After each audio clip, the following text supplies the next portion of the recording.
सुनिए डॉक्टर श्याम सुंदर पाराशर जी की यह अनमोल कथा। आज की इस अष्टम दिवसीय कथा के भाग 1 के अंतर्गत भक्तों आप लोग गोवर्धन पूजा के साथ साथ प्रभु की कुछ अन्य किशोरावस्था की लीलाओं को सुनेंगे।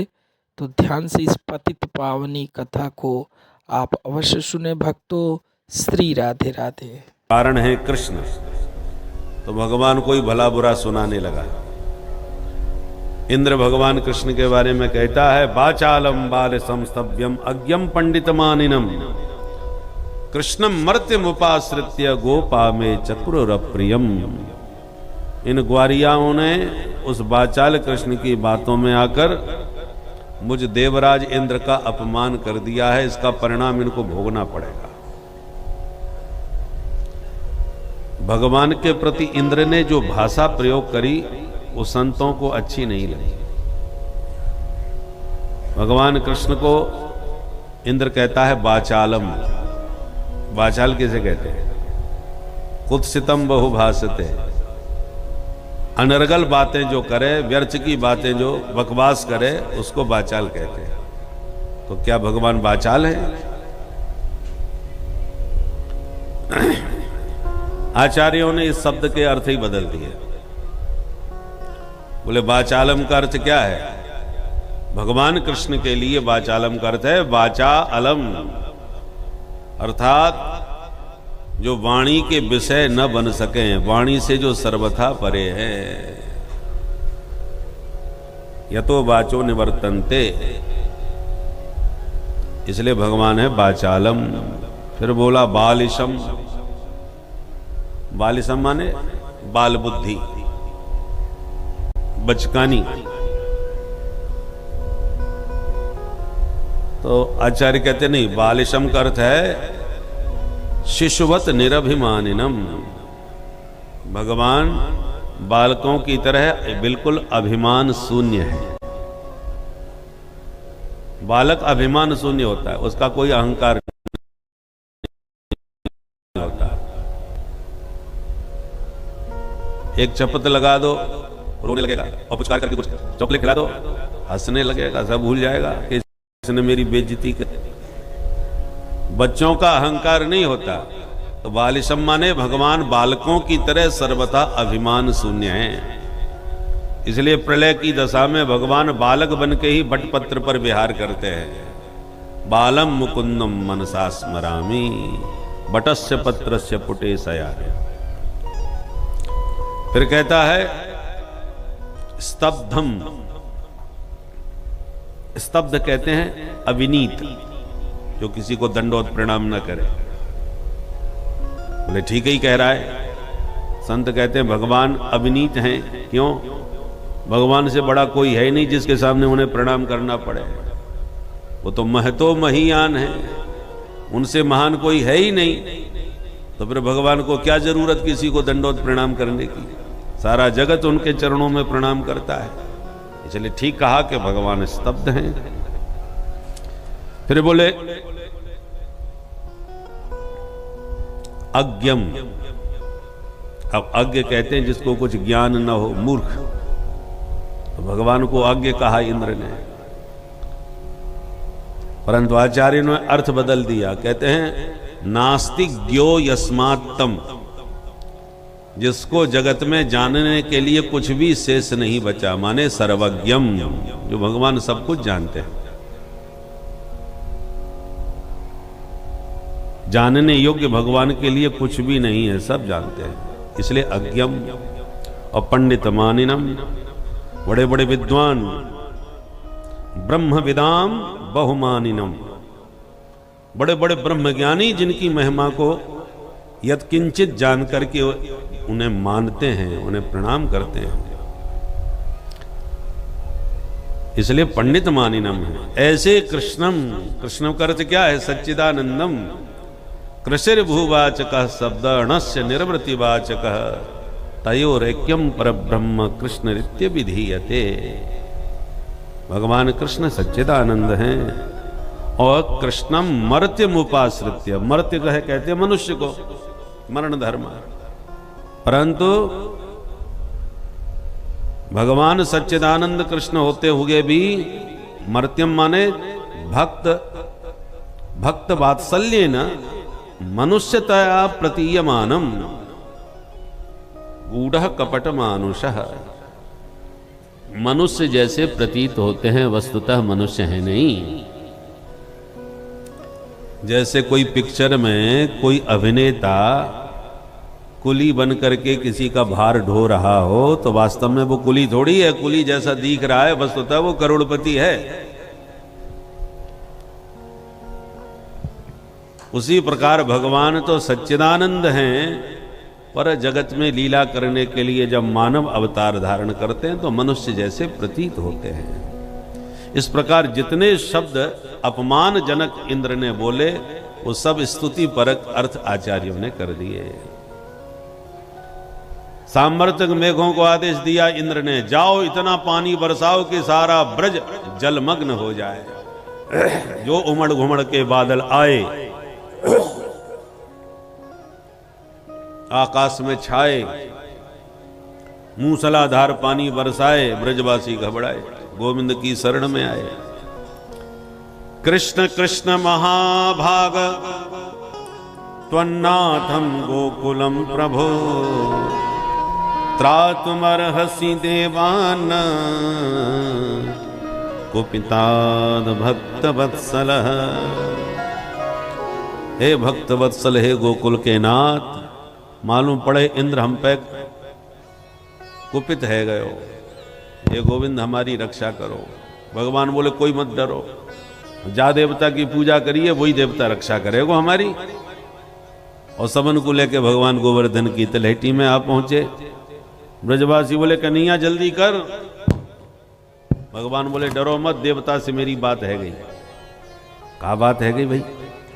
भगवान बोले देवता ने मोते यूं कही है कि ज्यादा पानी बरसे तो मुंह को मिलजुल के उठा लो, मेरी छत्र छाया में आ जाओ। ब्रजवासी बोले लाला ये 7 कोस को देवता हम पे उठ जाएगा। भगवान बोले जब देवता ने कही है तो उठ ही जाएगा, चलो मिलके करें प्रयास। ठीक है लाला, हम हूं तेरे साथ।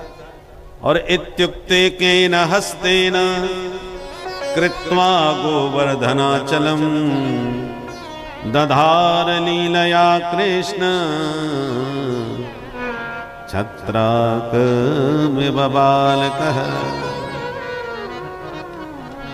जैसे छोटे छोटे बच्चे खेलते खेलते कुकुर मुत्ता उखाड़ के उसे छाता बना के खेलते हैं, ऐसे कन्हैया ने 7 कोस के गिरिवर को सहज भाव से उठाकर एक हाथ पर धारण कर लिया।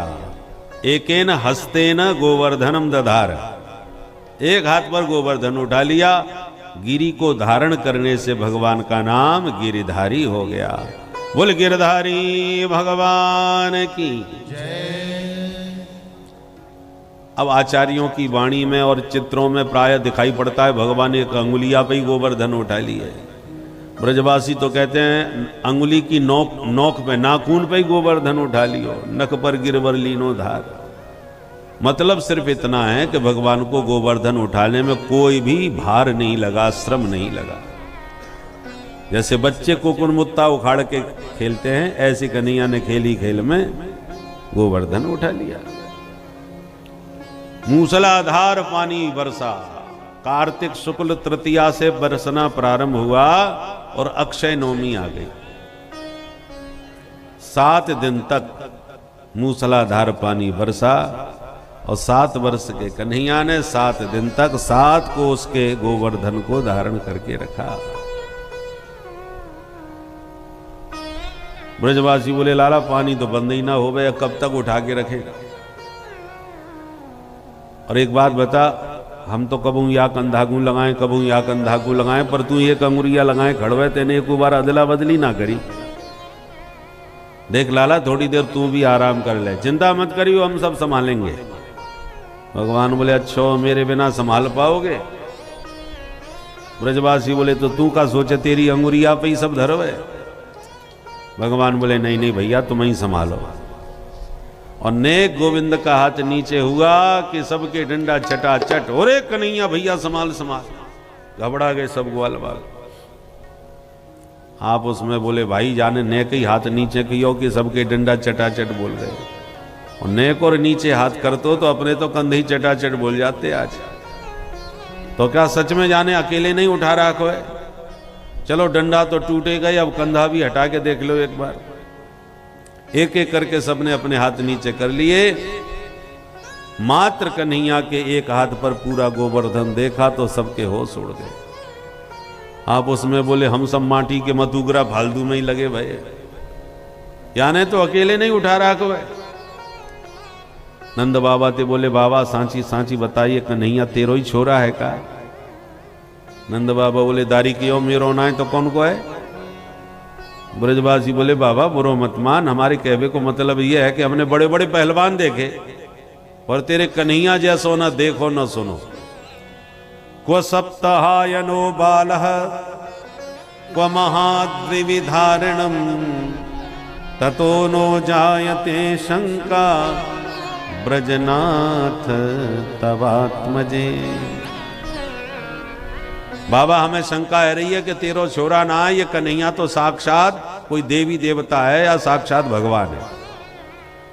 नंद बाबा बोले फालतू की बातें ना करो, ये कोई देवी देवता ना है, ये सब मेरे भजन को चमत्कार है। हजारा माला गले में लटका के भगवान को भजन करूं और नित्य एक ही प्रार्थना करूं कि हे प्रभु मेरे कन्हैया पे कृपा कर दो, तो मालूम पड़े प्रभु ने कछु ज्यादा ही कृपा कर दी मेरे छोरा पर। ऐसे नंद बाबा सबन को समझावे लगे। इंद्र ने सोचा कि अब देखा जाए ब्रज का हाल क्या है। 7 दिन पानी बरसाने के बाद जब ब्रज में आके देखा तो ब्रज में धूल उड़ रही है, पानी का पता ही नहीं। अरे इतना सब पानी कहां गया? नीचे उतर के जब देखा भगवान गिरधारी बने खड़े हैं और सारे ब्रजवासी गोवर्धन की तलेटी में सुरक्षित हैं। यह दृश्य देखते ही सारा अहंकार इंद्र का टूट गया। मेघों से कहा भाग जाओ, बादल साफ। भगवान बोले ब्रजवासियों निकलो बाहर, देखो पानी बंद है गयो। ब्रजवासी बाहर निकले और भगवान अपितम शैलम स्वस्थाने पूर्वत प्रभु पश्यताम सर्वभूतानां स्थापयामास लीलया। जहां से उठाया था उसी स्थान पर ज्यों का त्यों पुनः भगवान ने गोवर्धन स्थापित कर दिया।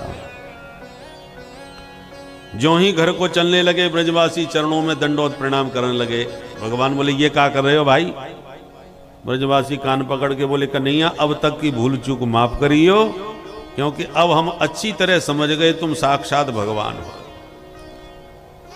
भगवान ने सोचा कहीं सच में मुझे भगवान मान बैठे तो अभी घर ले जाके काऊ अलमारी में बंद करके 4 चिनोरी को भोग लगा के 2 अगरबत्ती घुमा के तेरा तुझको अर्पण, हो गई छुट्टी। खाना पीना खेलना कूदना नाचना गाना सब बंद। ऐसे भगवान बनवे थे क्या फायदा? कन्हैया जोड़ से हंसे और बोले ब्रजवासी हो तुम बड़े भोरे हो, नेक सी बात पे भगवान बना दियो। मैं कोई भगवान ना है। ब्रजवासी बोले भगवान ना है तो साथ को उसको गोवर्धन कैसे उठाई लियो? कन्हैया बोले तुम्हें खबर ना है? अरे या देवता ने मुंह को मंत्र दियो है। वह मंत्र में ऐसो चमत्कार है कि मंत्र पढ़ते समय जो भी मुंह को देखेगो बाकी सबरी शक्ति मुंह में ही आ जाए। तो गोवर्धन उठाते ही मैंने मंत्र पढ़ दियो और तुम टुकुर टुकुर मुंह को देखने लगे। तुम सबन की शक्ति मुंह में आ गई, मैंने अकेले ने गोवर्धन उठाई दियो। ब्रजवासी बोले ओ ये बात है। वही हम सोच रहे आजकल हम कमजोर क्यों पड़ रहे हैं भाई। आज बात समझ में आई। चौरे नंद के छोरा कल तक माखन चुरायो कर तो अब हमारी शक्ति को चुरा भी लग गए। सबन को बात जमाई दे कि कछु माखन को बल बढ़्यो और कछु गोपन करी सहाय। श्री राधे जू की कृपा ते मैंने गिरवर लियो उठाए। बोले गिरधारी भगवान की। दूसरे दिन अक्षय नवमी के दूसरे दिन 10वीं तिथि में इंद्र ने अकेले में चुपचाप भगवान के चरणों में साष्टांग प्रणाम करते हुए कामधेनु गाय के दूध का अभिषेक किया और 10वीं के दिन 10 श्लोकों से भगवान की बहुत प्यारी स्तुति भी गाई।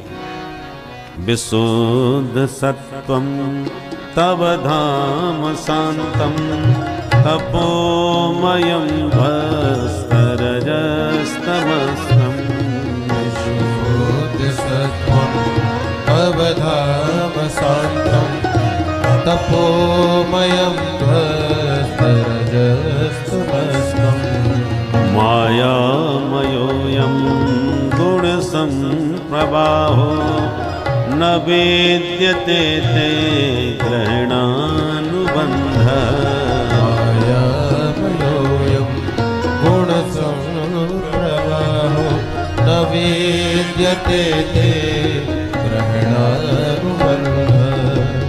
बोल भक्तवत्सल भगवान की जय।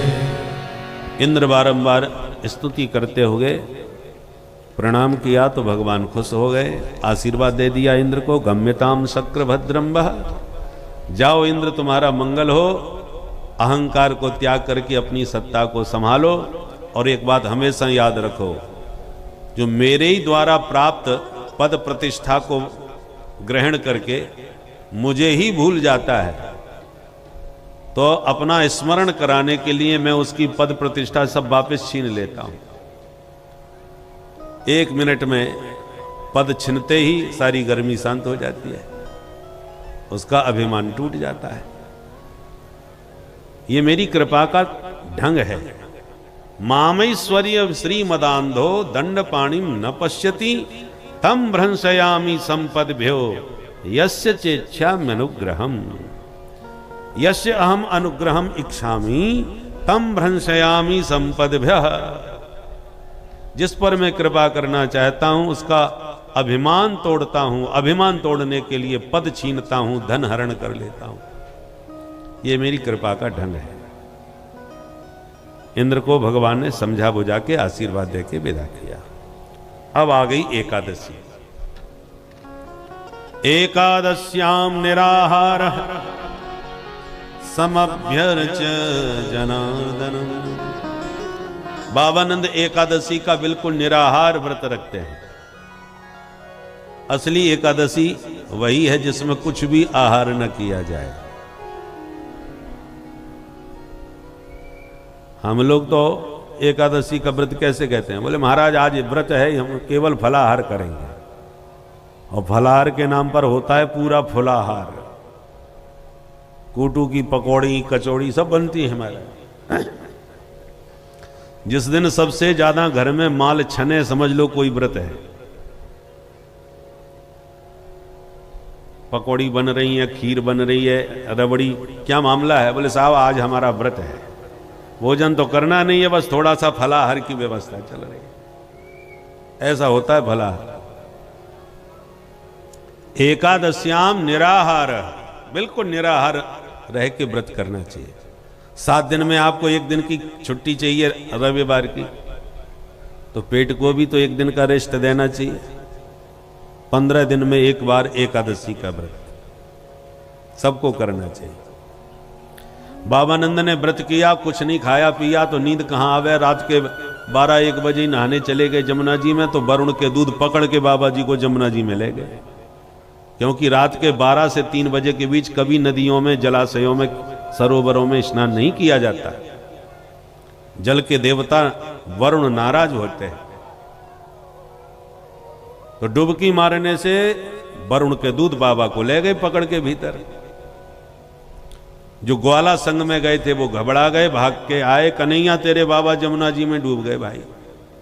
कन्हैया दौड़ते हुए गए, मारी छलांग, पहुंच गए वरुण लोक। वरुण ने देखते ही भव्य स्वागत किया। अहो भाग्य हमारे प्रभु के चरण पधारे।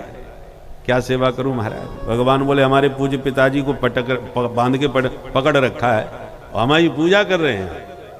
अरे भगवान ये आपके पिताजी हैं? बोले जी हाँ। कान पकड़ के माफी मांगी। अजानता माम केन मूढ़ेन कार्य वेदिना आनी तोयम तब पिता तद भवान क्षंतुमर्हति। हम अनजाने में आपके पिता को बंधक बना लाए, इसलिए हमारी धृष्टता को क्षमा करें महाराज। माफी मांग करके वरुण ने बाबा को विदा किया। बाबा को लेके जब प्रभु बाहर निकले तो सारे ब्रजवासियों ने घेर लिए, बाबा कहाँ डुबकी मार के चले गए जमुना जी में। तो बाबा ने पूरी कहानी सुनाई दी। भैया अच्छे वाले नहावे कुएं आए और जैसी डुबकी मारी सो 4 दबंग जबरदस्ती दबोच के ले गए हमें भीतर। हम रोते चिल्लाते गिड़गिड़ाते रहे, का उन्हें ना सुनी, हमारी बांध के पटक दिए। और जैसी मेरो कन्हैया पहुंचो तो सबरे आके पामन में गिर गए। मेरे कन्हैया को बहुत ऊंचे सिंहासन पर बैठाया और यहाँ की बड़ी पूजा करी। मैं तो देखते देखते बाबरो है गयो कि मेरे कन्हैया की कौन सी रिश्तेदारी निकल पड़ी। ये बात अब तक मेरे पल्ले ना पड़ी। अब ब्रजवासी फिर आपस में कानाफूसी करने लगे। एक बोलो कोई कछु कहो, हम तो मान गए अपनो कन्हैया निश्चित भगवान है। घेर के कन्हैया ते बोले, लाला तो आज हमारी सौगंध है, तू हमें सांची बता दे, सच में तू भगवान है। कन्हैया खूब हंसे और बोले, ब्रजवासियों काकू मेरे हाथ धो के पीछे पड़े हो, नेक नेक बात में भगवान बना दो। आजकल वैसी भारत में आए दिन नए नए भगवान पैदा है रहे। ब्रजवासी बोले, देख तू भगवान हो तो चुप ही हमें बता दे, हम काऊ से ना कहेंगे, पर हम ते झूठ मत बोलियो कन्हैया। भगवान बोले, ब्रजवासी एक बात बताओ, यदि मैं भगवान भयो तो जान के कहा करोगे। ब्रजवासी बोले, भगवान होए प्रेम ते बनो रे, हमारी तो बस इतनी इच्छा है कि तू बैकुंठ बारो भगवान होए तो काऊ देना बैकुंठ हमें दिखाई दे, घुमा दे भाई, और हमें तो ते कछूना चाहिए। भगवान बोले, सुनो हम भगवान होए चाहे ना होए, तुम्हें बैकुंठ देखने की बहुत इच्छा है रही है तो जा देना कहोगे वही देना घुमा देंगे। अच्छा तो लाला हमें तो आज ही घुमाए दे। भगवान बोले, तो चलो। नंद बाबा सहित सारे ब्रजवासियों को लेकर भगवान ब्रह्म कुंड पर पहुंच गए और बोले, ब्रजवासियों जो भी बैकुंठ जाबो चाहे वो या कुंड में कूद जाए, सीधो बैकुंठ पहुंच जाएगा। अब ब्रजवासी एक दूसरे को मुंह देखने लगे कि हे भगवान ये कौन से बैकुंठ में भेजेगो। देख कन्हैया तू कहेगो तो हम सच में कूद पड़ेंगे। भगवान बोले, कह तो रहे हैं। तो लाला ये और बता दे, कूद तो पड़ेंगे हम, सच में बैकुंठ पहुंच जाएंगे। बोले, हाँ पक्का। तो ये तो बता, पहुंच तो जाएंगे फिर वापस भी आएंगे कि वहीं बस जाएंगे। भगवान बोले, चिंता कायकू करो, मैं संग में लेके चलूंगा भैया, वापस भी लेते आऊंगा। अरे लाला जब तू संग में है तो फिर हमें काय बात को डर। धमाधम सब कूद पड़े महाराज। जैसी डुबकी मारी कुंड में निकल पड़े बैकुंठ में। बोल बैकुंठनाथ भगवान की। ते तो ब्रह्म हृदम नीता मगना कृष्णेन चोद्धृता दद्रसुर ब्रह्मणो लोकम यत्रा क्रूरोध्यगात्पुरा। जो बैकुंठ के भगवान के दिव्य पार्षदों का दर्शन किया, सब शंख चक्र गदा पद्मधारी हैं, देख के ब्रजवासी दंग रह गए। अरे अपन सच में बैकुंठ में आ गए। देख सब 4-4 हाथ वाले डोल रहे, 2 हाथ वाले तो सिर्फ हम ही तुम हैं। एक बोलो ये तो बड़ो जोरदार है भाई, चलो पूरा बैकुंठ घूम के आए। एक बोलो रुको रुको, परदेश में कहीं भटक गए तो कोई रास्ता बतावे वारों ना मिलेगा। यहाँ अकेले कहूँ ना जा रहे, जहां भी जाएंगे कन्हैया के संग में ही जाएंगे। हाँ कहाँ है कन्हैया। अब एक दूसरे को मुंह देखें, कन्हैया कहीं नजर ना आवे। अब ब्रजवासी डर गए, अरे भगवान या परदेश में हमें अकेलो छोड़ के कहां भाग गए। बाके बिना तो बड़ी विडंबना है जाएगी भाई। दूसरों बोलो डरो मत, चलो चल के काऊ से पूछ लें। तो जो भगवान के पार्षद खड़े थे उनके पास डरते डरते ब्रजवासी गए और हाथ जोड़ के बोले, भैया जी राम राम। उन्होंने इशारा किया, मौनम आस्ताम, बिल्कुल शांत। अब ब्रजवासी और ज्यादा डर गए। आप उसमें बोले, कहां फंस गए भैया, ये तो राम राम ही ना करे। दूसरों बोलो, यहां राम राम नहीं करते होंगे, हर जगह की भाषा अलग अलग हो भैया। अपनी देश में कितनी भाषाएं, दक्षिण में जाओ तो राम राम थोड़ी करते हैं, वो वणकम। दक्षिण भारत के में क्या कहते हैं, वणकम। वणकम माने नमस्कार। हम हॉलैंड में गए जब, तो वहां डच भाषा चलती थी, तो देखते ही सब आपस में बोलते थे, खोरे मेदाख। सुबह जब मिलते थे तो कहे खोरिया मौर्ख, सुबह की नमस्कार को खोरिया मौर्ख और शाम की नमस्कार को खोरिया मेदाक। जैसे अंग्रेजी में गुड मॉर्निंग गुड नाइट, ऐसी तो भाषा अलग अलग है भैया, सब जगह राम राम ना चले तो यहां कछु और बोलते होंगे, बाकी पल्ले ना पड़ी। एक बोलो तो अब कहाँ जाएं भैया, कन्हैया को कहाँ ढूंढे, तब तक एक बोलो वो देख वो नाक पे जाके बैठ गए हो कन्हैया। तो शेष की सैया पर विराजमान प्रभु को देखकर ब्रजवासी दौड़े मिलने के लिए कि यह अपनों कन्हैया है ये तो, पर सेवकों ने रोक दिए, सावधान यहां से आगे कोई नहीं जा सकता। अब बेचारे ब्रजवासी दूर से ही हाथ जोड़े, बारे कन्हैया बड़े ठाटे लाला, वृंदावन में 100 फन वाले काली नांग पे चढ़ गए हो, यहां आकर के 1000 फन वाले नाग पे बैठ गए हो। और इतने में देखा ब्रह्मा शंकर इंद्र कुबेर वरुण यम सब बड़े बड़े दिग्गज देवता लाइन से आ रहे हैं, भगवान को प्रणाम कर रहे हैं, विविध छंदों में वेद मंत्रों से दिव्य स्तुति कर रहे हैं। कोई शार्दूल विक्रीडित छंद में गा रहा है, कोई नरकुटक छंद में, कोई पुष्पताग्रा छंद में, कोई शिखरणी छंद में, उपेंद्र वज्र आदि विविध छंदों से देवता विविध भांति स्तुतियां गा रहे हैं। नंदादयस्तुतं दृष्ट्वा परमानंद निर्वृता कृष्णं च तत्र छंदोभिः स्तूयमानं सुविस्मिता। ब्रह्मादिक देवताओं को भगवान की स्तुति करते देख करके आश्चर्यचकित हो गए ब्रजवासी। अब उसमें बोले भैया अब तक तो 4 हाथ वाले दिख रहे थे, अब 4-4 मुंह वाले भी दिखने लगे, और ये सबके सब कन्हैया की तरफ हाथ जोड़ के खड़े, देखो तो कन्हैया के ठाठ।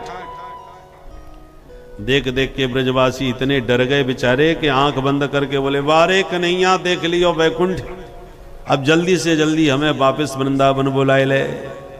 बस इतना कहते ही जिस कुंड में डुबकी मारी थी उसी कुंड से उछल के ब्रजवासी सब बाहर निकले, और बाहर निकलते ही देखा कि किनारे पर हाथ में बंसी लिए कन्हैया मंद मंद मुस्कुरा रहे हैं।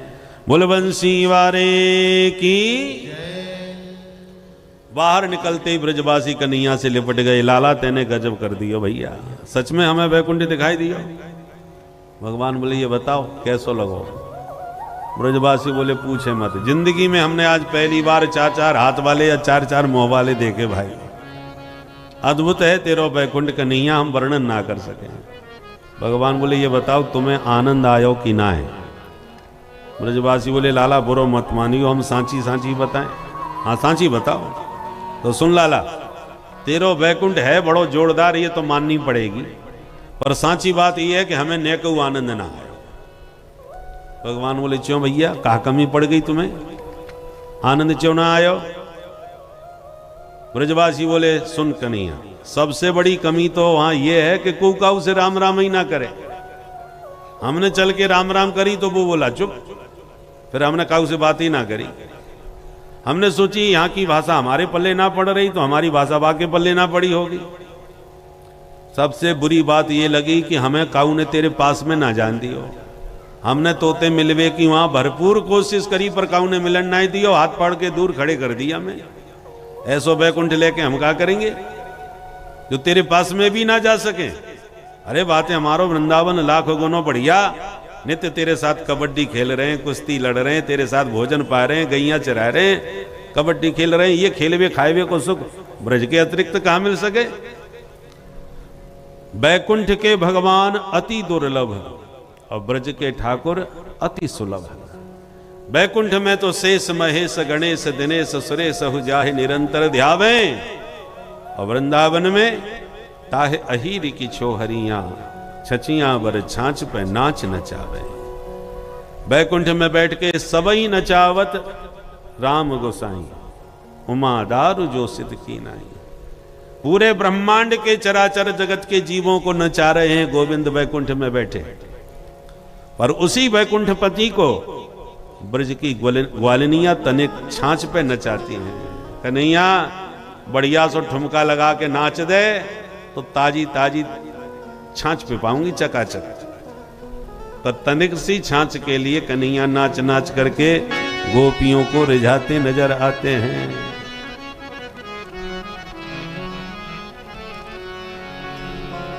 हमारे गुरुदेव भगवान सरकार ने बड़ा सुंदर एक पद गाया है, पद है, रचना है।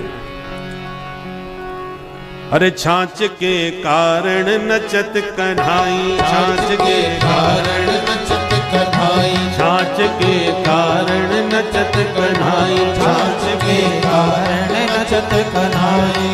ओ कारण नचत कन्हाई, छाछ के कारण नचत कन्हाई। ओ कारण नचत कन्हाई, छाछ के कारण नचत कन्हाई। ओ छाछ के कारण नचत कन्हाई। दोनों हाथ से ताली बजाते हुए प्रेम से गाइए।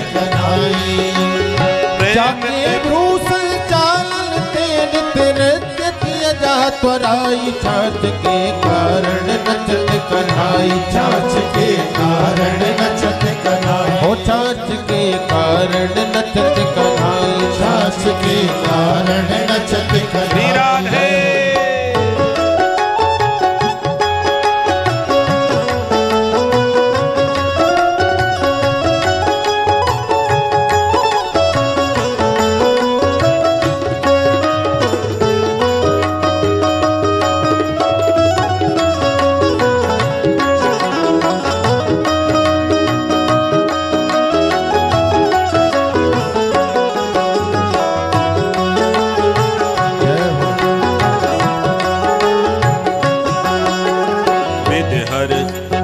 विदहर नाच न पाए पारही औरन कथा को गाई, विदहर नाच न पाए पारही और ही कथा को गाई। हाँ औरन कथा को गाई, औरन कथा को गाई। अरे ताई गुजरिया तनिक दही दे हो,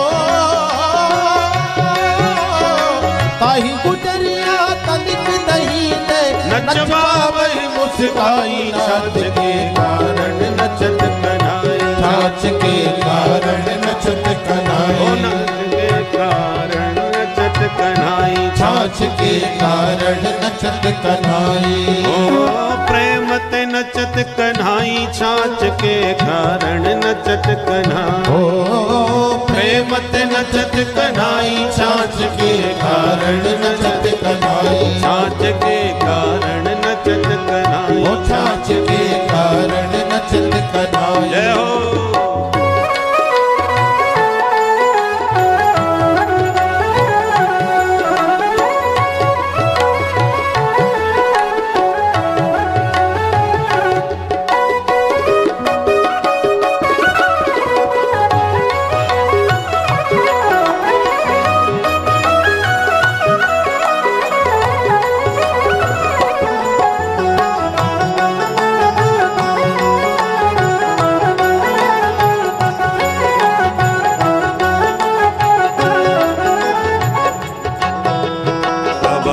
स्वगृह को काज करा वही मनमोहन को पाई, कबहु सुग्रह को काज करा वही मनमोहन को पाई। कबहु स्वगृह को काज करा वही मनमोहन को पाई, कबहु सुग्रह को काज करा वही मनमोहन को पाई। ओ मन कोप कर दे गलगू छई हो, प्रलय कोप कर दे गलगू छई, पर सही ने है नहाई, छाछ के कारण नचत कन्हाई, छाछ के कारण नचत कन्हाई। ओ प्रेम ते नचत कन्हाई, छाछ के कारण नचत कन्हाई। हाँ प्रेम ते कन्हाई, छाछ के कारण नचत कन्हाई, छाछ के कारण नचत कन्हाई, छाछ के कारण नचत कन्हाई। ओ छाछ के कारण नचत कन्हाई, छाछ के कारण नचत कन्हाई। जय हो।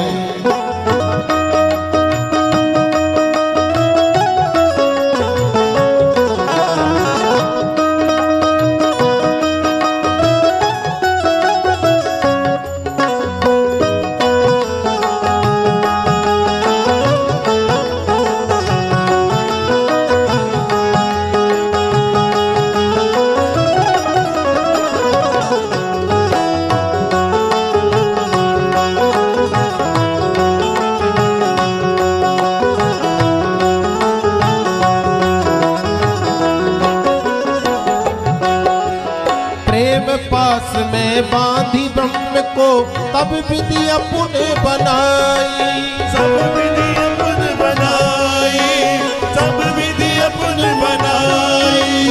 प्रेम पास में बांधी ब्रह्म को तब विधि अपने बनाई, सब विधि अपने को जो जान गया है वह इनकी भक्ति छोड़कर अन्यत्र कहीं नहीं जाता है, क्योंकि कहा भी गया है कि धीरज धर्म मित्र और नारी आपत्ति काल परखियो चारी। धैर्य की, अपने धर्म की, मित्र की और पत्नी की परीक्षा आपत्ति काल में ही होती है। यदि उस समय ये लोग आपके साथ दृढ़ता से खड़े हैं तो इसका मतलब वह आपके सच्चे दोस्त, मित्र या पत्नी है। इसीलिए भक्तों, इन सब में सर्वप्रथम जो आ रहा है धैर्य और दूसरे नंबर पे धर्म।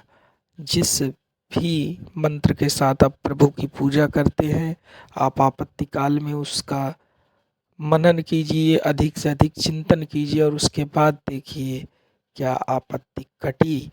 यदि आपत्ति कट जाए तो इसका मतलब आपका जो धर्म है वह सत्य है।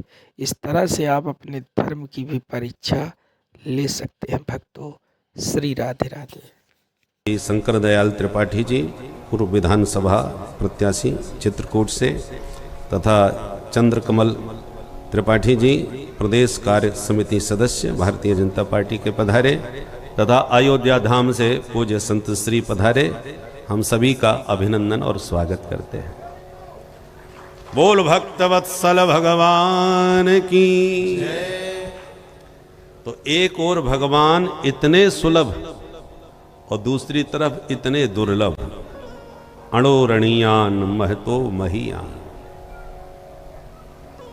ऐसे वैकुंठपति भगवान का स्मरण ध्यान करके सुखदेव जी अब भगवान के सबसे अंतरंग रहस्यमय रास की चर्चा प्रारंभ करते हैं। भगवान पिता रात्रि शरदोत्फुल्ल मल्लिका वीक्षरन्तुं मनश्चक्रे योगमायामुपाश्रितः। शरद पूर्णिमा की सुंदर सुहावन रात आई। शारदीय सुमनों की सुगंध से वातावरण सुवासित हो रहा था। शीतल मंद सुगंध, सनई सनई हवा चल रही थी। चंद्रमा की चांदनी सबके चित्त को चुरा रही थी। ऐसी सुंदर बेला में माधव ने योग माया का आश्रय लेकर मधुर मुरली बजाई और इतनी प्यारी बंसी बजाई कि बंसी की तान जिस गोपी के पड़ी कान, वही भूल गई समस्त भान। देह गेह का कुछ नहीं रहा उसे ज्ञान। सुखदेव जी वर्णन करते हैं, निशम्य गीतम तदनंग वर्धनम, निशम्य गीतम तदनंग वर्धनम, निशम्य गीतम तदनंग वर्धनम, निशम्य गीतम तदनंग वर्धनम।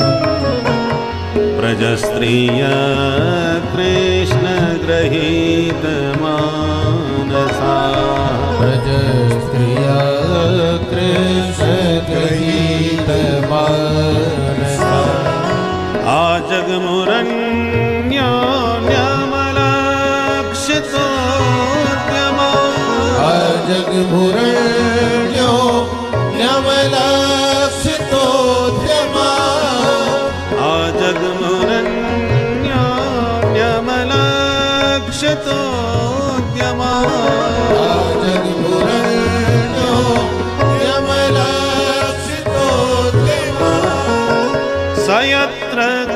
कांतो जबलोल कुंडला सयत्र कांतो जबलोल निशम्य गीतं गमदनि सनि दम गमदम गरे सा निशम्य गीतं गमदनि दम गमदनि सनि दम गमदनि सनि सनि दम गमदम गरे सा निशम्य गीतं ब्रजस्त्रिय कृष्ण गृहीत मानसा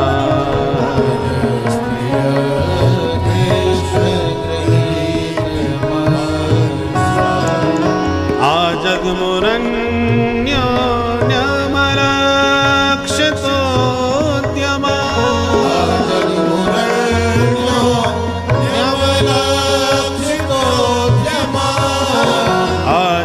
आजगमुरन्यो निजमम गमदद मदनि निधनि सा आजगमुरन्यो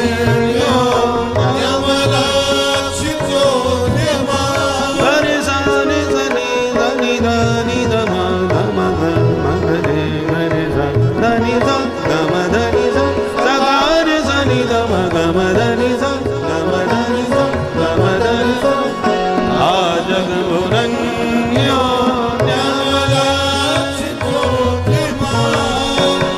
सयत्र कांतो जबलोल कुंडला सयत्र कांतो जबलोल निशम्य गीतं तदनङ्गवर्धनं निशम्य गीतं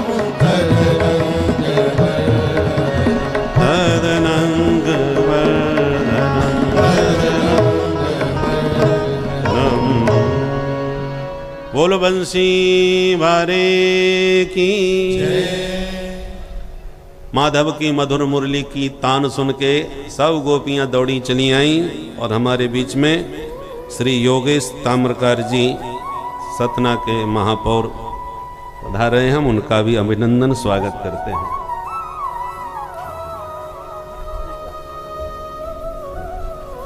गोविंद जय जय गोपाल जय जय गोविंद जय जय गोपाल जय जय राधा रमण हरि गोविंद जय जय राधा रमण हरि गोविंद जय जय गोविंद जय जय गोपाल जय जय गोविंद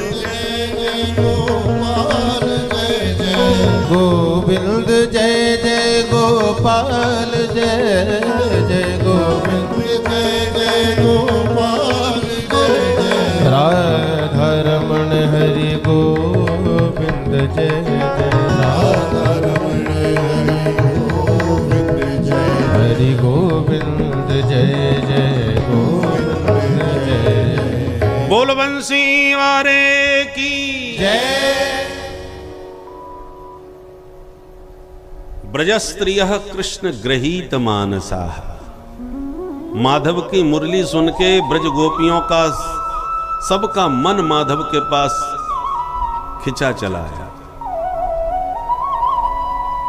अन्यो नमलक्षितोद्यमा, बंसी की तान सुनते ही ऐसी दौड़ी किसी ने किसी को नहीं देखा। अन्यो नमलक्षितोद्यमा, कोई गैया दो रही थी तो बंसी सुनते ही दोहनी पटक के भागी, कोई हलवा बना रही थी तो कढ़ाई छोड़ के भागी, कोई भोजन परोस रही थी तो परोसना छोड़ के भागी, कोई बालक को दूध पिला रही थी तो बच्चे को छोड़ के भागी, कोई आंख में काजल लगा रही थी तो दूसरी आंख में बिना काजल लगाए भागी चली आई, कोई आभूषण पहन रही थी तो नाक की नथ कान में लटका के चली आई। व्यस्तस्त्र वस्त्राभरणा काशित कृष्णांतिकम ययुः, सब वस्त्र अस्त व्यस्त, किसी भी गोपी को देह का भान नहीं रहा, क्योंकि रासलीला विदेहावस्था की लीला है। पांचे भूले देह सुध, छठे भावना रास की, सातें पावे रीति रस श्री स्वामी हरिदास की। जैसी सब गोपियां आई, एक गोपी ने कुछ सजने धजने की ज्यादा चेष्टा करी, तो जाते समय उसके पति ने देख लिया, कमरे में कैद कर दिया। उसको इतनी विरह वेदना हुई कि उसकी विरहाग्नि में तो उसके सारे अशुभ अमंगल भस्म हो गए, और पद्मासन से बैठ के कमरे में ही ध्यान लगाने लगी, तो ध्यान में गोविंद का दर्शन हो गया। तो ध्यान प्राप्ताच्युताश्लेष निर्वृत्याक्षीण मंगला, ध्यान में अच्युत का आश्लेष पाकर के इतना उसे परमानंद की प्राप्ति हो गई कि उसके सारे सुकृत भी फलीभूत हो गए। शुभाशुभ समाप्त होने पर ही परमात्मा के उस दिव्य रस में रमण होता है। तो विरह की व्याकुलता में, आग में तो पाप भस्म हो गए, और ध्यान के अच्युत के आश्लेष से पुण्य फलीभूत हो गए। पाप पुण्य से परे होकर जहुर गुणमयम देहम सद्य प्रक्षीण बंधना, त्रिगुणात्मक देह उसका कमरे में छूट गया, और दिव्य देह धारण करके दौड़ के भगवान के पास आ गई। किसी के रोके आज कोई गोपी रुकी नहीं। जैसी गोपी आई, भगवान ने स्वागत किया। स्वागतम वो महाभागा, जैसी कहा देवियों स्वागत है, गोपियां सब गदगद हो गई। देखो प्यारे ने हमें बंसी में नाम ले लेके बुलाया, और क्या जोरदार स्वागत कर रहे हैं।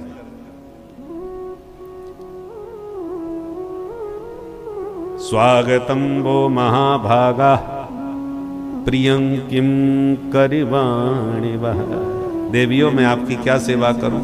यहां तक तो मामला ठीक था, पर जैसे प्रभु ने कहा ब्रजस्या नामयम कच्चित ब्रूता गमन कारणम, ब्रज में सब ठीक ठाक तो है, कोई उपद्रव तो नहीं हो गया। आप सबकी सब इकट्ठी होके ये रात के समय घर छोड़ के मेरे पास जंगल में कैसे आ गई। ब्रूता गमन कारणम, आने का कारण तो बताओ, क्या आफत आ गई, कौन सा संकट आ गया तो सबकी सब भाग के मेरे पास आ गई। बस ये प्रश्न सुनते गोपियों का सारा उत्साह भंग हो गया। ये तो वही बात, वही महाराज जी नौता है, कल 12 बजे ठीक भोजन करवे आ जाइयो घर। ठीक है, बिल्कुल आ जाएंगे। पंडित जी ने पंडितानी से वे कहते भोजन मत बनाइयो, हमारा निमंत्रण आ गयो कल को। पंडितानी ने भोजन ना बनायो, और तपती धूप में 12 बजे पंडित जी पहुंच गए घर। कुंदी खटखटाई, आपने किवाड़ खोला, किवाड़ खोल के कहा अरे आओ आओ महाराज जी, स्वागत है आपको। और बताओ महाराज कैसे आना हुआ, अब बताओ क्या बीतेगी। अरे आपके निमंत्रण पर आए हैं और आप ही पूछ रहे हैं कैसे आना हुआ, ये क्या बात हुई। 1 साल पहले चीर चुराते समय कहा था कि देवियों हम तुम्हारा मनोरथ शरद पूर्णिमा की रात में करेंगे पूरा। आज वो शरद पूर्णिमा की रात आई, कितनी प्रबल प्रतीक्षा के बाद एक एक दिन कैसे गिन गिन के काटा वो हम जानते हैं। और जब मिलन की तिथि पूर्णिमा की आई तो एक एक क्षण काटना कितना भारी था, कैसे दिन कटा। और जब मिलन का क्षण आया आपने बंसी बजाई और बुला भी लिया, और जब सब कुछ त्याग के आ गई तब श्रीमान जी कह रहे हैं ब्रूता गमन कारणम, कैसे आना हुआ। बताओ कितना धक्का लगा होगा। भग्न संकल्पा, सारा उत्साह भंग हो गया। कुछ नहीं बोली, मुंह लटका के खड़ी रही। भगवान बोले मैं समझ गया क्यों आई होंगी। आज शरद पूर्णिमा की रात है, चांदनी बड़ी प्यारी लग रही है, जंगल में चांदनी बड़ी अच्छी लगती है, लगता है जंगल की चांदनी देखने आई होंगी आप। पर ये मत भूल जाना ये चांदनी बहुत खतरनाक है, जंगली जानवर रात में शिकार खेलने निकलते हैं। शेर भालू किसी ने देख लिया तो 2 मिनट में गोविंदाय नमो नमः कर जाएगा। इसलिए रजन्य सा घोर रूपा घोर सत्व निषेविता। चांदनी देख ली हो तो पधारो अपने घर। गोपियों ने सिर हिला दिया, ये चांदनी हमने बहुत बार देखी है, इसे देखने थोड़ी आई। तो फिर क्यों आई। अरे अब समझा, लगता है घर में पतिदेव से खटपट हो गई होगी। तो महाभारत करके लड़ाई झगड़ा करके भग आई, बिल्कुल गलत बात। घर में कितना भी झगड़ा हो जाए पर देवियों को घर छोड़ के नहीं जाना चाहिए। लोग परलोक दोनों बिगड़ जाते हैं। कोई कितनी भी मीठी मीठी बातें करता हो पर जब स्त्री ने घर छोड़ा फिर सबके मुंह फिर जाते हैं। कोई सीधे मुंह बात नहीं करता कि आफत को कौन अपने घर बुलावे। इसलिए देवियों, पति कितने भी बुरे सही, दुस्सीलो दुर्भगो वृद्धो जडो रोग्य धनो पिबा पति स्त्री भिर न हातव्यो लोकेप सुभिर पातकी। दुस्सीलो माने जिसमें भयंकर क्रोध भरा हो, बात बात पे लाल पीला हो जाता हो। शील गुण जिसमें बिल्कुल भी ना हो, भाग्यहीन हो, पनौती हो, दुस्सीलो दुर्भगो, और वृद्ध हो, बुढ़ा हो गया हो, अंगम गलितम पलितम मुंडम। दुस्सीलो दुर्भगो वृद्धो जडो, जड माने पागल हो गया हो, विक्षिप्त, जडो रोगी, तमाम बीमारियां जिसके शरीर में हो, अधनः निर्धन हो गया हो, इतने सब दोष पति में आ गए हो तो भी पति स्त्री भिर न हातव्य। इन सब दोषों के आने पर भी स्त्री को पति का परित्याग नहीं करना चाहिए। लोग परलोक सब बिगड़ जाते हैं। संसार में अपकीर्ति होती है और परलोक से च्युत हो जाते हैं। इसलिए देवियों, जाओ अपने पति की सेवा करो। गोपियों ने सिर हिला के कहा हम किसी से लड़ाई झगड़ा करके थोड़ी आई हैं, किसी से कोई झगड़ा नहीं। पर काय को प्रवचन सुना रहे हो पातिव्रत का? भगवान बोले तो फिर आई क्यों हो? कुछ तो कारण होगा। अब समझा, लगता है मेरे प्रेम में मुझसे मिलने चली आई, मुझसे बहुत प्रेम करती हो इसलिए आ गई। देखो, प्रेम करती हो अच्छी बात है, पर ऐसे बार बार आना और वो भी जंगल में रात बेरात आना, ये बिल्कुल गलत बात है। कोई देख लेगा ना, घर में खबर कर देगा, पूरे ब्रज में ढिंडोरा पीट देगा, वो फलानी गोपी नंद के छोराते मिलवे गई। बदनामी हो जाएगी परिवार की और तुम्हारी। परिवार के लोग घर में नहीं घुसने देंगे। अरे हमसे तुम्हारा प्रेम है तो अच्छी बात है, घर में रह के करो, दूर से ही दर्शन कर लो, आपस में मेरी बातें कर लो, आंख बंद करके मेरा ध्यान कर लो। क्योंकि जितना प्रेम दूर रह के होता है ना, उतना पास में आने पर नहीं रह जाता। अति परिचयात् अवज्ञा, अति परिचय से अवज्ञा होती है। इसलिए श्रवणात् दर्शनात् ध्यानान् मयि भावोनुकीर्तनात् न तथा सन्निकर्षेण प्रतियात ततो गृहान्। सन्निकर्ष में प्रेम नहीं रहता। प्रेम तभी तक रहता है जब तक दूरी भी रहे। इसलिए प्रतियात, लौट जाओ। गोपियों को तो बड़ा बुरा लगा। आपस में बोली, बहन यदि इनको जवाब नहीं देंगी तो ये ऐसी प्रवचन देते रहेंगे हमको। तो सबने मिलकर के बहुत सुंदर प्रत्युत्तर दिया, जवाब दिया। 10 श्लोकों में प्रभु का प्रश्न है कि तुम क्यों आई हो, और 11 श्लोकों में गीत गा करके गोपियों ने जवाब दिया कि हम इसलिए आई। इसी को कहते हैं प्रणय गीत। गोपियों ने प्रभु से प्रेम की याचना की है इस गीत में। सभी मिलकर के गोपियां गा उठी। मैवं विभोर्हति भवा गदितुं रसंसं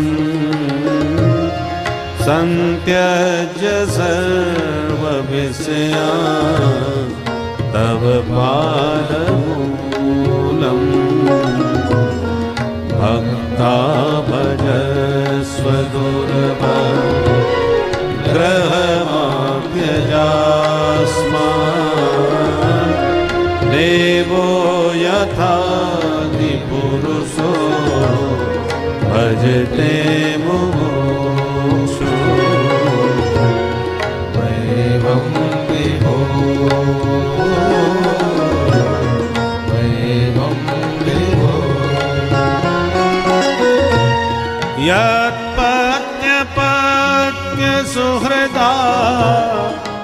अनुवृत्तिरङ्ग श्रीणां स्वधर्म इति धर्मवेदाद्वयोक्तम् अस्त्वेवमेतदुपदे सपदे पयिषे प्रेष्ठो भवास्तनुभृता किल बन्धुरात्मा मैवं विभो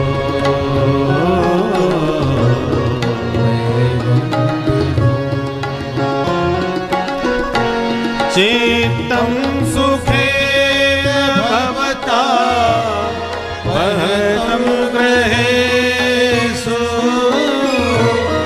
यन्निर्विशत्युतिकरा वपिगृह्यकृते आदौ पदं न चलत तव पादमूला यावकथं व्रजमथो परवामकिं वा मैवं विभो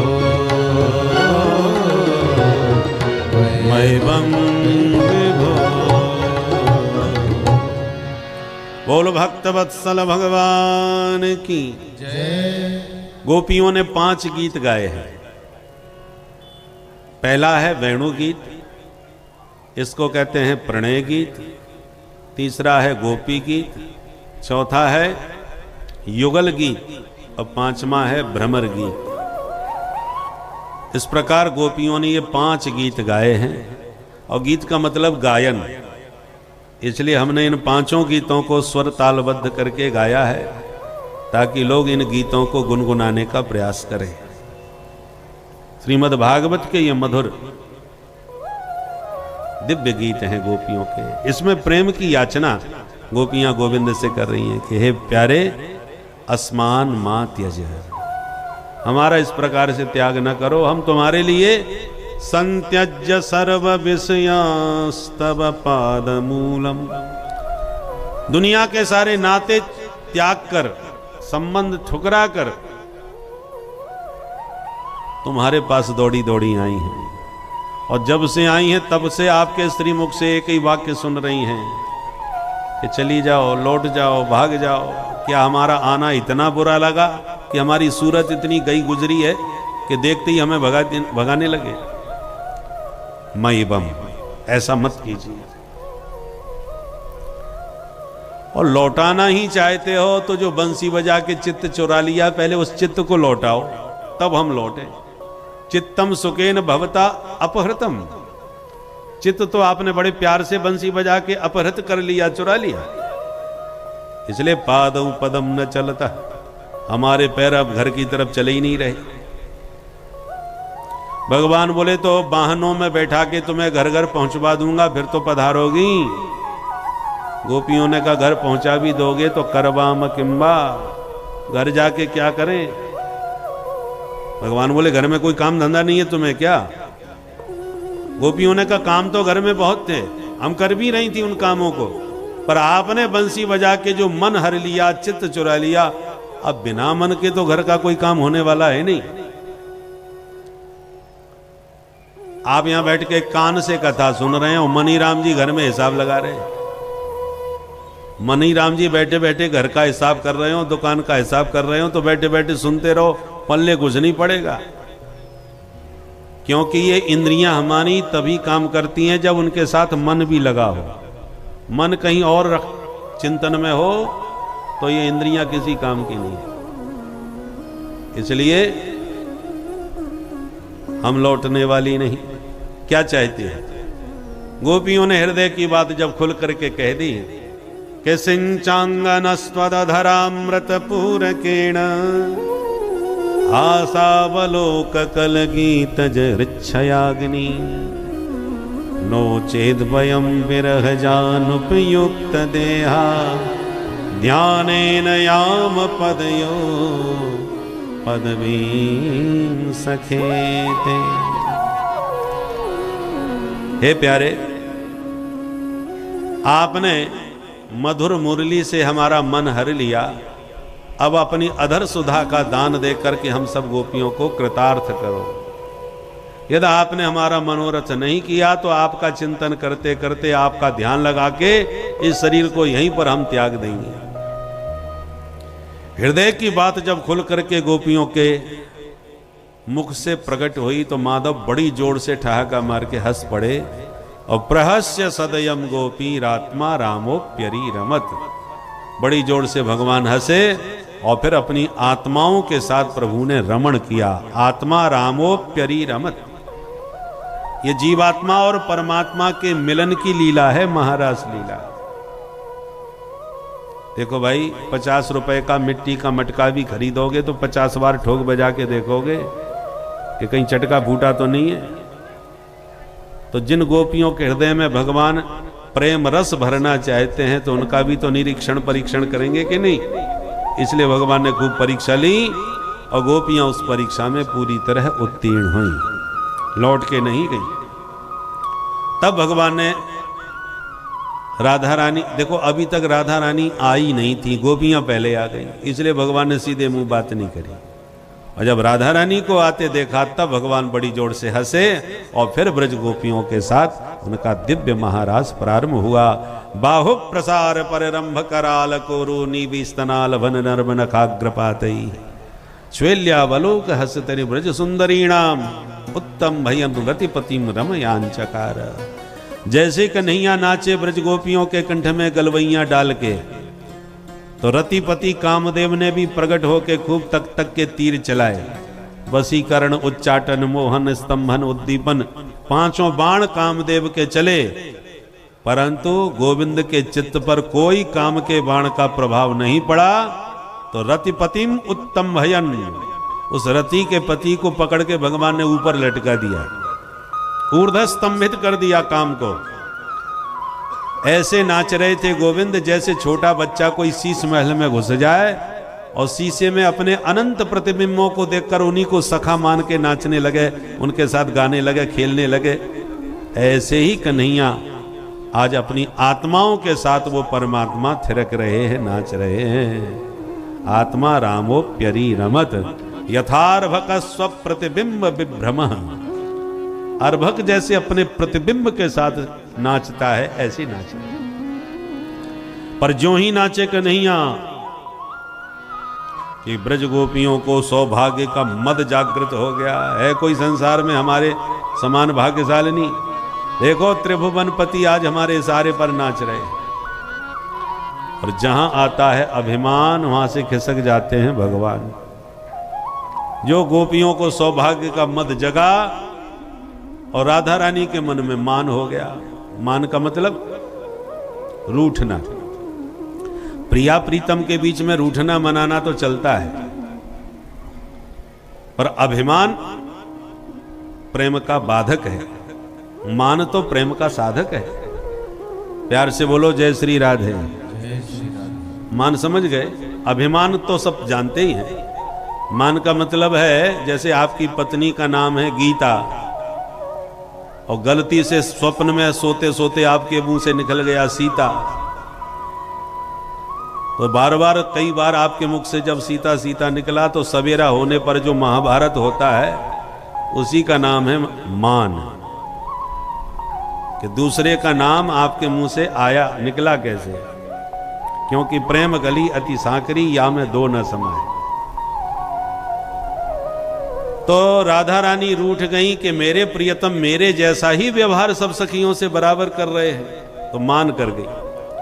तो राधा रानी को मनाने के लिए गोविंद महारास से किशोरी जी का हाथ पकड़ के अंतर्धान हो गए।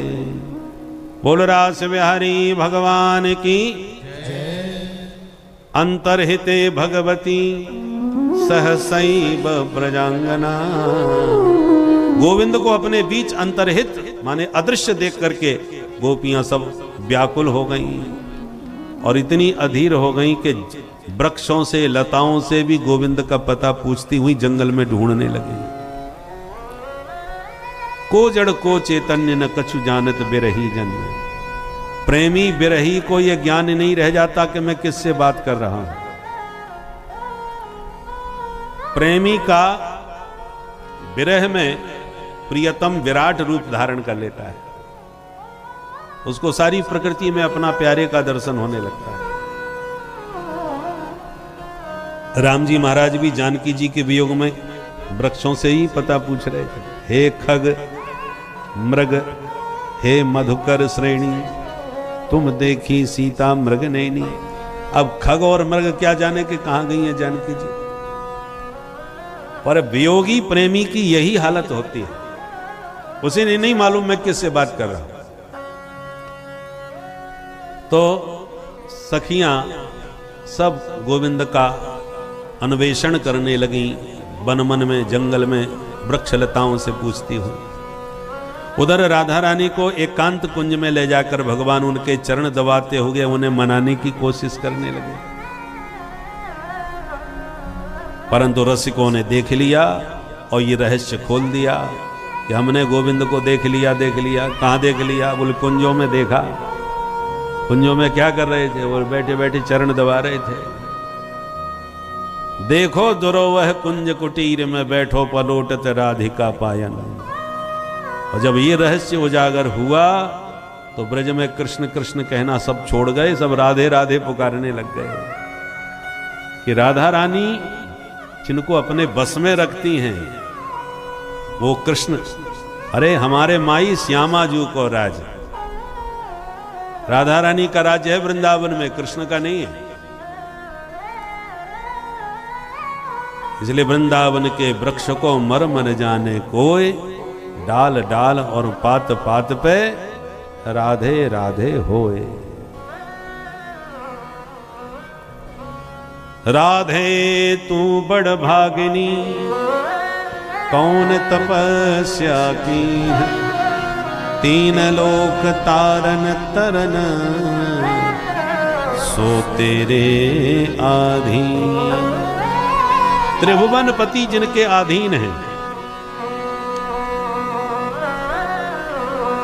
उधर गोपियां पग चिन्हों को खोजती हुई आगे बढ़ रही हैं। कहीं भगवान के चरण चिन्ह दिखाई पड़ते हैं तो कहती हैं अनयाराधितो नूनम भगवान हरिरीश्वर। निश्चित रूप से यहीं उस गोपी की पूजा की है। देखो देखो कुछ फूल बिखरे पड़े हैं, उसके केशों में फूल लगाए, पुष्पमाला से उसका श्रृंगार किया होगा। एक कहती है सखी देखो यहां पर गोविंद के चरण कुछ दबे हुए हैं, गड़े हुए, लगता है उसको यहां पर कंधे पर बैठाया होगा। धन्य है गोपिकाओं का प्रेम जो हर समय अपने इष्ट को ही याद करती रहती हैं। सोते जागते उठते बैठते चलते फिरते रुकते खाते हर समय जिसका ध्यान अपने इष्ट पर रहे तो वह भक्ति के परम उत्कर्ष तक पहुंच चुका है और इस समय अब स्वयं प्रभु उसकी तरफ आकर्षित हो रहे हैं। कुछ ही समय बाद उसको प्रभु की अवश्य ही प्राप्ति होगी।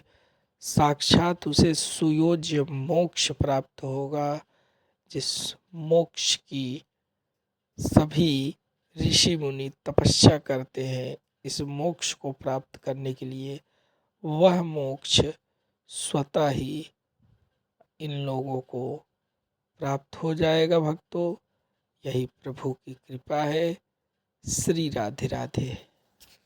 किशोरी जी को छोड़ के जब अंतर्धान हो गए तो ढूंढना पूछना तो अलग बात, होश में ही नहीं रही, उसी क्षण मूर्छित होके गिर पड़ी। और पग चिन्ह खोजती गोपियों ने जब उस कुंज में प्रवेश किया, किशोरी जी को अकेला मूर्छावस्था में पाया तो सब सखियों ने घेर करके कृष्ण नाम गाया। कृष्ण नाम सुन करके थोड़ी सी चेतना जब आई तो बार बार प्रभु को पुकार उठी। हा नाथ रमण प्रेष्ठ क्वासी क्वासी महाभुज, दास्यास्ते कृपणाया में सखे दर्शय सन्निधि। विविध नामों से किशोरी जी प्रभु को पुकार रही थीं। हा नाथ, हा रमण, हा पृष्ठ, हा महाभुज। सखियों ने कहा, स्वामिनी जी आप आज्ञा दो, हम पूरे जंगल में कोना कोना खोज मारेंगी और उन्हें पकड़ के लाएंगे। किशोरी जी ने कहा, ना ऐसा मत करो, कोई उन्हें नहीं खोज सकता। तो क्या करें फिर? एक ही उपाय है, पीछे पड़ के तुम उन्हें नहीं पा सकोगी, उन्हें पाना है तो प्रार्थना करो। चलो यमुना जी के तट पर बैठ के वहीं पुकारेंगी। तब किशोरी जी के अनुगत्य में सब सखियां यमुना तट पर पधारी और समवेत स्वर में सबने प्रभु को पुकारा।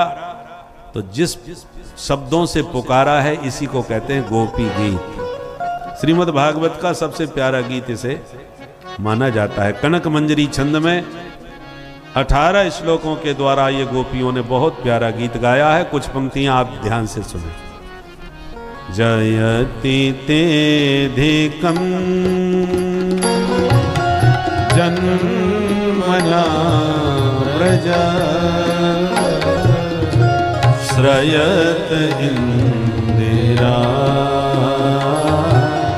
शाश्वत रही